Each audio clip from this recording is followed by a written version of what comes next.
Welcome back sa ating channel, and for today's video, gagawa tayo ng cupcakes. And nakagawa na ako kahapon, pero ang ituturo ko sa inyo is kung paano ko gawin yung kanyang icing. So ang order kasi sa akin ngayon is yung multicolor na icing. Gusto niya yung kulay pink and violet ang icing niya. So ituturo ko sa inyo kung paano ko yun ginagawa.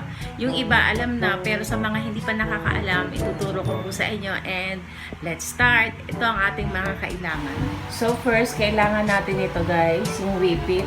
Yan yung aking ginagamit kasi hindi ako sanay sa mga boiled icing, sa Everwhip. Although maganda yung mga yun, kaya lang hindi talaga ako sanay. Sa boiled icing kasi, tsambahan kung paano mo siya magagawa. And doon naman sa mga Everwhip, kapag na-overbeat kasi siya, ang hirap na, hindi ko na alam kung paano ko siya mareremedyohan. Kaya, eto si Whippit, super stable nito guys, kasi ito ay cream paste. So, yung isang ganito is 1 kilo and ang bili ko dito is 280 pesos. Depende sa lugar guys. May iba, may nabilhan ako dati 308 pesos. So, ito nabili ko medyo mura, 280. And ang next natin is yung ating food color. Kulay lavender or violet and kulay pink. Gel rose pink nakalagay. Ang tatak nito guys ay Chef Master Gel Base Color. Pareho sila. And ang sunod natin kailangan ay ito, yung ating piping bag. At syempre, yung ating piping tip. Ganito yung gagamitin ko ngayon guys. Pero madalas ko talaga ginagamit is 1M at saka 2D. Ito, hindi ko alam kasi tawag dito eh. And then, syempre, kailangan natin ng stand mixer. Pero kung wala kayong stand mixer, pwede naman yung hand mixer lang. So, simulan na natin guys. So, ayan. Binuksan ko na guys yung ating Whippit. And then, kukuha lang ako ng kalahati kasi kalahati lang yung kailangan kong gamitin for today.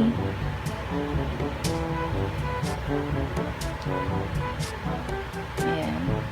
So, ayan yung ating lagyanan.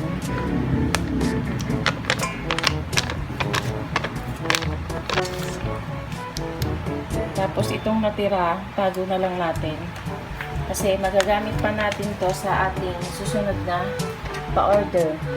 So, ayan na si Whippit. Nakita nyo guys, paste siya. And then, ganyan lang natin. So, lagyan na natin siya dito sa ating mixer. And then, whip lang natin siya. Una, mahina lang muna para matunaw kaagad yung ating Whippit. And then, pwede natin siyang lakasan.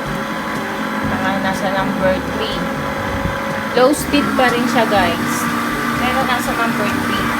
So, kasi mixer ko, kailangan iangat ko siyang ganun kasi hirap siya gamitin. Hindi siya umaabot hanggang sa dulo.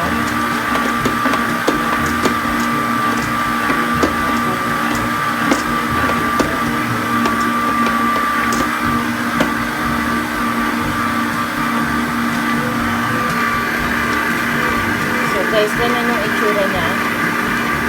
Nakita nyo na medyo madilaw pa siya. Pero, kailangan i-beat pa natin siya ng mga siguro 5 minutes para maging puti na siya. Kasi kapag ganyan pa na madilaw, tapos nilagyan nyo kagad siya ng tubig, magkakaroon siya ng aftertaste. So, beat lang natin guys. And then, balikan ko kayo. So, ayan guys, yung sinasabi ko sa inyo na magkukulay puti siya. Ayan. Kanina diba, madilaw siya, pero ngayon white na. And then, nag-double na rin yung size niya. Pero kulang pa to sa bit. Bibit pa rin natin bago natin siya lalagyan ng cold water. So, tuloy lang natin yung pag-ibit.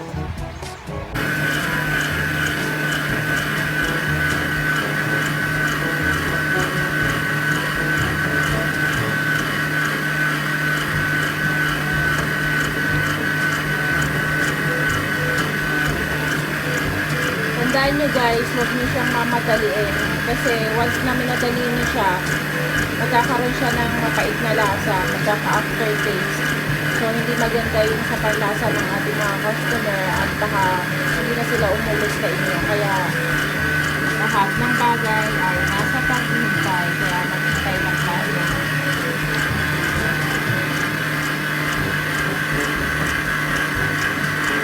Ang bango-bango talaga ni Whippit. See? Lalagyan pa natin yan ng tubig.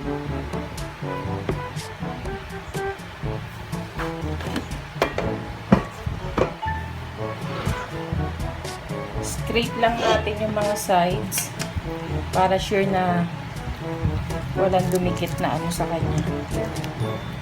Tira na at tulad nito, oh, makita nyo, may paste pa dyan. Ayan, oh. Yan yung mapait. Kaya dapat scrape natin yan siya.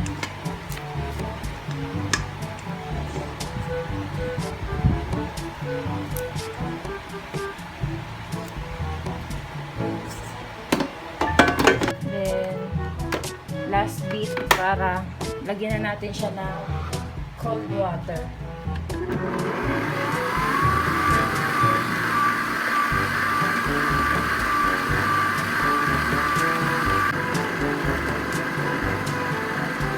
Konti-konti lang yung lagay ng tubig, guys. And then, dapat mahina yung ating mixer para hindi tumasig yung mga tubig.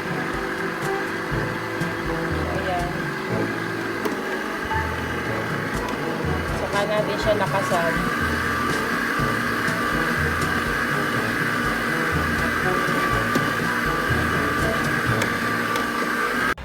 Ayan, guys. Okay na yung ating Whippit. Ayan, nabit na natin. Parang sobrang ako sa tubig eh. Pero carry lang yan. Kasi kay Whippit naman, stable naman siya kahit na ganyan siya. Oh, medyo ano. So, hatiin na natin siya sa dalawa kasi pink and violet yung ating gagawin.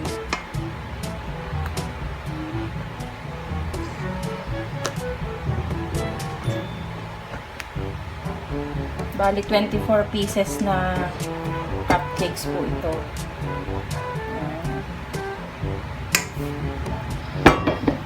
Gamit tayo ng toothpick, guys, para hindi siya makontaminate yung ating food color.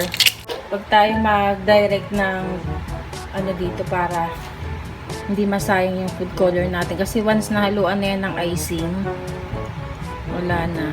Sira na yan. Or contaminated na. Kasi mahilig ako sa dark na kulay. So, ganyan yung lalagay natin.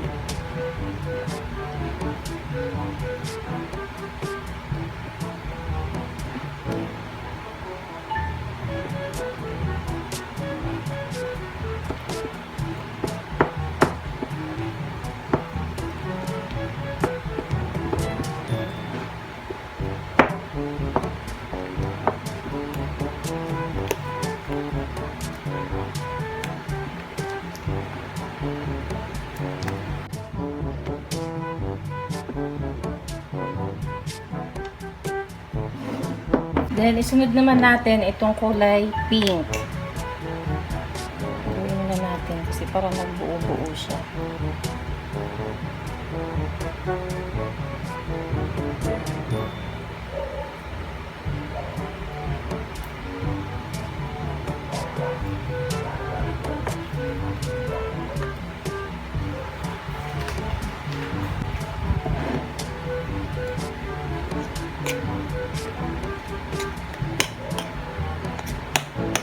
Ganda ng kulay, no?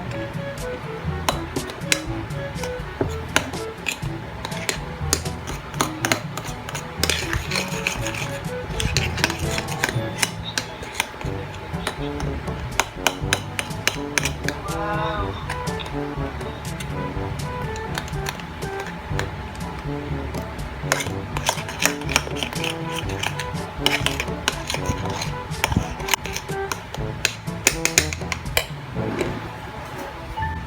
Ayan, okay na siya. Ang next kong ginagawa, guys, after ko magkulay is maglalagay ako dito ng wrap. Cling wrap. Ayan, ganyan.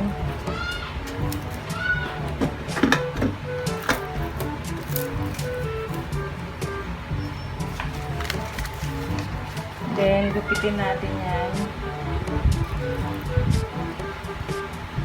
Hindi lang gunting ko.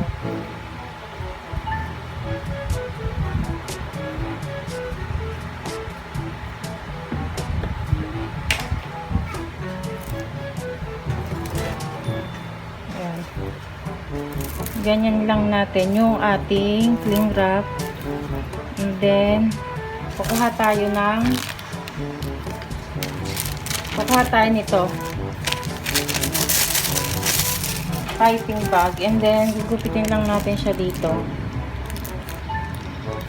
Ganyan siya kalaki. Ganyan. Dalawa yung ating kukunin kasi para tag-isang kulay.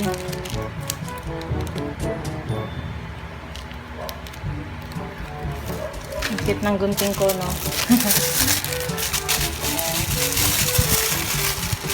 And then, ganyan na natin siya sa ating kamay. Kung nahihirapan kayo, pwede din kayong gumamit ng baso.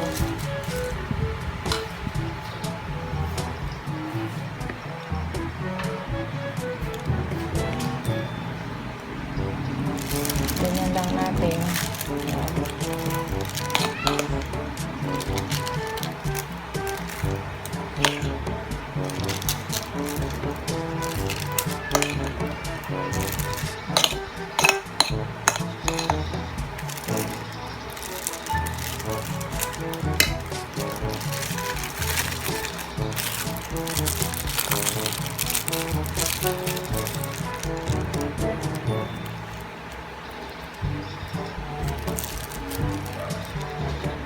Ganyan siya.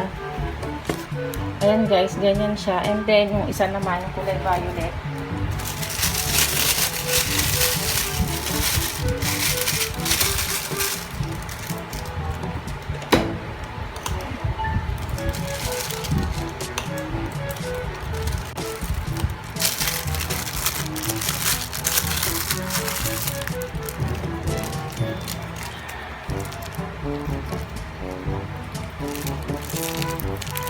Then, lagay na natin dito.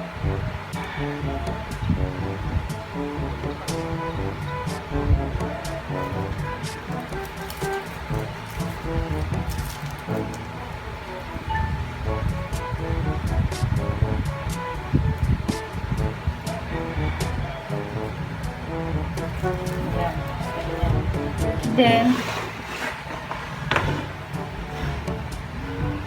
iikutin natin siya pag ganyan. Na-roll na natin and then i-ano lang natin dito, ang tawag dun, ibuhol. Medyo i-press natin ganyan para mas umano siya. Then ibubuhol natin dito sa dulo. And then gupitin natin dito naman sa kabilang dulo. Then, kuha na ulit tayo ng panibagong piping bag. Paglalagyan natin ng ating piping tip.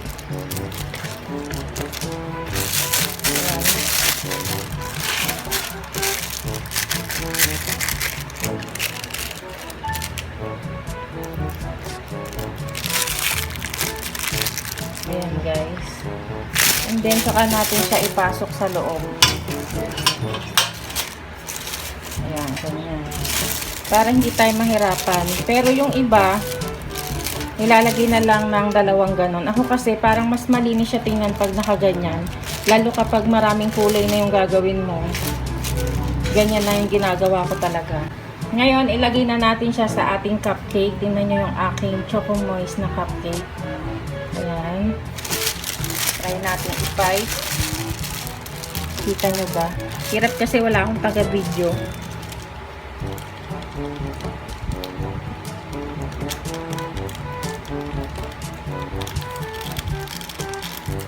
Ayan. Diba?